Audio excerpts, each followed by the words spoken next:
নমস্কার, 7 নিউজ নেটওয়ার্কে আপনাদের স্বাগত। গত 7ই মে লোকসভা নির্বাচন প্রক্রিয়া সম্পন্ন হওয়ার পর থেকেই ভোট পরবর্তী সন্ত্রাস অব্যাহত মুর্শিদাবাদ জেলা জুড়ে। বৃহস্পতিবার ফের ভোট পরবর্তী হিংসার ঘটনা ঘটল মুর্শিদাবাদের হরিহরপাড়া থানার পাড়া গ্রাম এলাকায়। অভিযোগ, তৃণমূল কংগ্রেসে ভোট দেওয়ায় এক তৃণমূল সমর্থককে ধারালো অস্ত্র দিয়ে আঘাত করে তার প্রাণ নাশের চেষ্টা করা হয়। ঘটনায় অভিযোগের তীর বিজেপি আশ্রিত দুষ্কৃতীদের বিরুদ্ধে। আর চাঞ্চল্যকর এই ঘটনাকে কেন্দ্র করে তীব্র আতঙ্ক ছড়িয়েছে হরিহরপাড়ার পাড়া গ্রাম এলাকায়। গুরুতর আহত হয়েছেন আক্রান্ত ওই তৃণমূল সমর্থক সুধীন ঘোষ। ঘটনার পরিপ্রেক্ষিতে লিখিত অভিযোগ দায়ের করেছেন হরিহরপাড়া থানায়।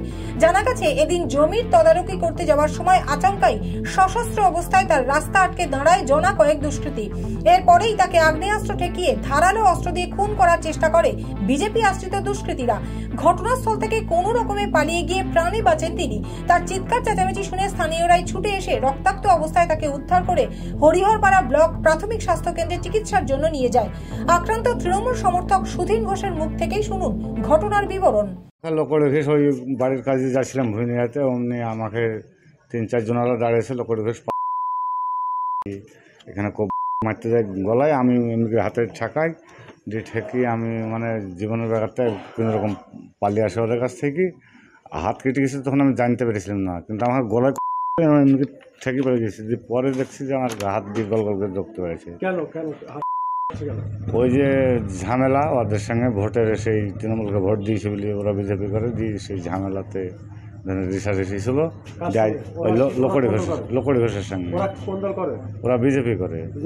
হ্যাঁ হ্যাঁ, আমরা তৃণমূলকে ভোট দিয়েছি বলে মানে ওরা আমাদেরকে ওই রাগটা বের করছিল আজকে। না,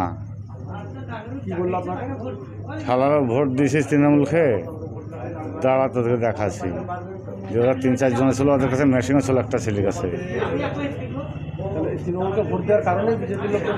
হ্যাঁ, লোকড়ি ঘোষ, উৎপল ঘোষ, মধু ঘোষ, বিধান ঘোষ। হ্যাঁ, হাসপাতালে আমাদের লোকালে। আর তাদের বিরুদ্ধে ওঠা যাবতীয় অভিযোগ পুরোপুরি মিথ্যে অভিযোগ বলে অস্বীকার করে স্থানীয় বিজেপি নেতা তন্ময় বিশ্বাস জানালেন, বিষয়টি চরমভাবে হাস্যকর। এই খবরটি যদি কোনো নিউজ পেপার তার হেডলাইনে ছাপে, তাহলে সারা পশ্চিমবঙ্গের মানুষের কাছে এই ইলেকশনের টাইমে একটি বিরাট বড় হাস্য কৌতুক ছাড়া আর কিছুই হবে না। কারণ খুন, রাহাজানি, সাধারণ মানুষকে ভোট দিতে বিরত রাখা, তাদের গণতন্ত্র লুট করা, এটা তৃণমূলের অভ্যেস, চিরাচরিত ধর্ম। এবং সাধারণ মানুষের উপর অত্যাচার, তাদের ভয় দেখানো, এটাও তৃণমূলের মানে একটা চিরাচরিত স্বভাব। তা আরও একটি বিষয় হতে পারে, যদিও এই ঘটনাটিতে পার্টিকুলার আমি এখনও কোনো তথ্য সেভাবে আমি পাইনি, তবুও অনুমান করতে পারি যে এটা হয়তো তৃণমূলের সাজানো ঘটনা বিজেপিকে কলুষিত করার জন্য। এখন তো ওদের পায়ের তলে মাটি অলরেডি সরে গিয়েছে, সাধারণ মানুষ জাগ্রত হচ্ছে। বা এরমও হতে পারে সেই এলাকার সাধারণ মানুষদের চরমভাবে তারা নির্যাতন করেছে এর আগে, বা ভোট দিতে যেদিন ভোট হয়েছিল সেদিন হয়তো তাদের হুমকি দিয়েছে, বা তারপরেও তারা হয়তো বিজেপিতে ভোট দিয়েছে বলে তাদের উপর আক্রমণ করতে গিয়েছে।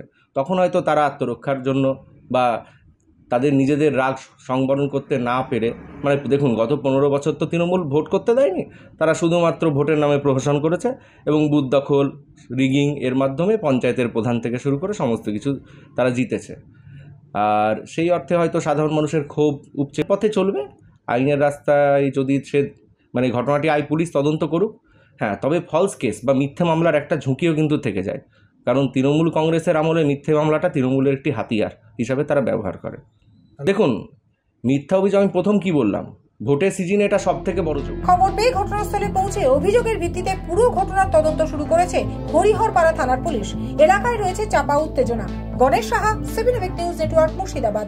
আরো বিভিন্ন খবরের আপডেট জানতে হলে অবশ্যই সাবস্ক্রাইব করুন 7 নিউজ নেটওয়ার্ক চ্যানেলটি, কারণ আপনাদের একটা সাবস্ক্রিপশন আমাদের কাছে অত্যন্ত মূল্যবান। জয় হিন্দ।